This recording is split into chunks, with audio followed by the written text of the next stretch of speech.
नमस्कार, मैं महक मिश्रा स्वागत करती हूं आप सभी का फ्रंटलाइन झारखंड न्यूज़ पर। अभी हम मौजूद हैं जयपाल सिंह स्टेडियम, जहां पर भाजपा के कार्यकर्ता रूपेश पांडे हत्याकांड को लेकर जयपाल स्टेडियम से शहीद चौक तक आक्रोश मार्च निकालेगी। आइए हम जानते हैं पूरा मामला क्या है। पूरा मामला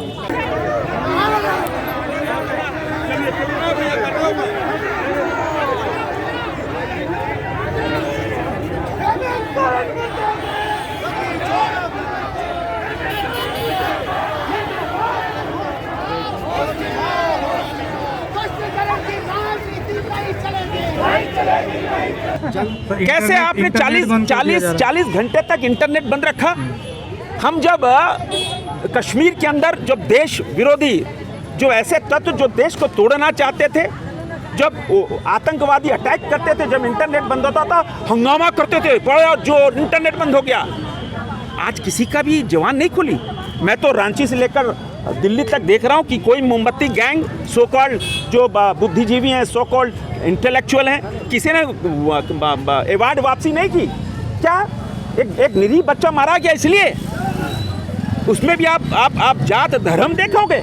कोई आदमी मरता है क्या उसमें हम जात धर्म देखते हैं? बिल्कुल नहीं। हम तो न्याय मांग रहे हैं, न्याय दे दो, CBI जांच रिफर कर दो। इसीलिए दुनिया के सबसे बड़े लोकतंत्र के मंदिर में लोकसभा में हमने यही कहा कि CBI जांच हो जाए, बच्चे को न्याय मिल जाए, दोषियों को फांसी की सज़ा हो, और जो मॉब लिंचिंग हुई है दूसरा कोई मॉब लिंचिंग नहीं हो। एक बच्चा चला गया, एक परिवार का अकेला बच्चा कैसे मारा गया? मैंने कहा ना संजू प्रधान, कोई क्या एक्शन हुआ? क्या हुआ? रूपा तिर्की क्या हुआ? अभी तक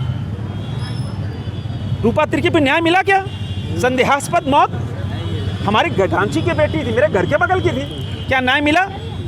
मुकेश सोनी खिलाड़ी मारा, क्या न्याय मिला?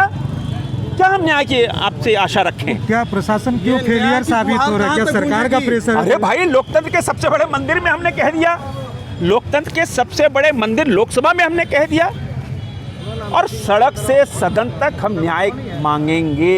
सदन महोदय, ये देख रहे आए दिन कहीं न बार होते रहती है, और आज इसके साथ कल उसके साथ, इस तरह से कब तरह ये राजनीति के एक साधारण लोग में बड़े बनेंगे? ये तो सरकार से पूछो ना, क्या व्यवस्था रखा जाए ताकि ये चीज को आगे ना हो? यहाँ सरकार से पूछो ना, ये सरकार से पूछो ना। हमने भी सरकार चलाई 5 साल। 5 साल में झारखंड में एक भी कहीं कोई उपद्रव नहीं हुआ। 5 सालों में कहीं नक्सलबंदी नहीं हुई।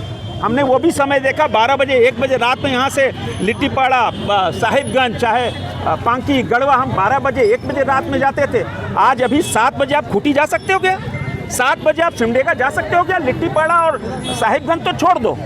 हर जगह धरना प्रदर्शन किया जा रहा है। आज आप लोग मशाल जुलूस भी निकाल रहे थे, क्या कुछ कहना चाहेंगे? मैं आपको बताना चाहती हूँ, छोटा सा बच्चा जो अपनी संस्कृति के साथ में सरस्वती माँ का आराधना करने वाले को क्या गलती किया?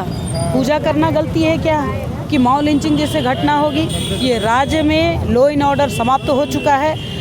राज्य सरकार जेएमएम और कांग्रेस की सरकार है, उनसे राज्य नहीं संभल रही है। आपने देखा होगा लगातार मॉब लिंचिंग जैसे घटना हो रही है। कुछ दिन पहले आपने सिमडेगा में देखा, उसी तरह से आपने पाकुड़ में देखा छोटे छोटे बच्चों के साथ में, उसी तरह आपने रांची का खलारी में देखा, अभी आपने बरही में देख रहे हैं। तो एक एक करके पूरे राज्य को कहीं ना कहीं लॉ एंड ऑर्डर समाप्त हो रहे हैं, मॉब लिंचिंग जैसे घटना हो रही है, और सरकार मुखदर्शक बन के बैठी है। मैं इतना ही कहना चाहती हूँ, हेमंत सोरेन जी, अगर आपसे गद्दी नहीं संभलती है तो आप गद्दी छोड़ दीजिए और अपने राज्य को बचाने के लिए भाजपा को दे दीजिए, भाजपा संभाल लेगी।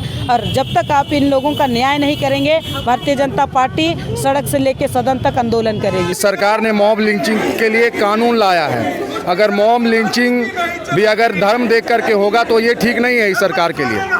रूपेश पांडे की हत्या भीड़ में की गई है, एक समुदाय विशेष के लोगों के द्वारा की गई है। फिर सरकार इतनी देरी सिर्फ वोट बैंक की राजनीति के लिए कर रही है, ये कहीं से उचित नहीं है। और भारतीय जनता पार्टी के कार्यकर्ता सड़क से सदन तक संघर्ष करने के तैयार हैं। मुद्दा बड़ा नहीं, अगर उनके घर का बेटा होता तो क्या ये सोचते क्या वो? उनको ये उस टाइम सोच रहे, अगर आप उनके घर के लोग होते तो वो सोचते हैं कि उनके घर का है, लेकिन अगर कोई दूसरा है तो उसके लिए हम लोग, भाजपा हमेशा दूसरों के लिए रहती है, अपने के लिए नहीं रहती। और दूसरे पार्टी जो होते हैं वो सिर्फ अपने लिए, सिर्फ अपने बारे में सोचते हैं। अभी आपने सुना और देखा, भाजपा कार्यकर्ताओं का ये कहना है कि जब तक रुपेश पांडे को न्याय नहीं मिलेगी तब तक ये ऐसे ही डटे रहेंगे। अब देखना ये है कि राज्य सरकार इस पर क्या फैसला करती है। आगे की खबर के लिए बने रहे फ्रंटलाइन झारखंड न्यूज़ के साथ।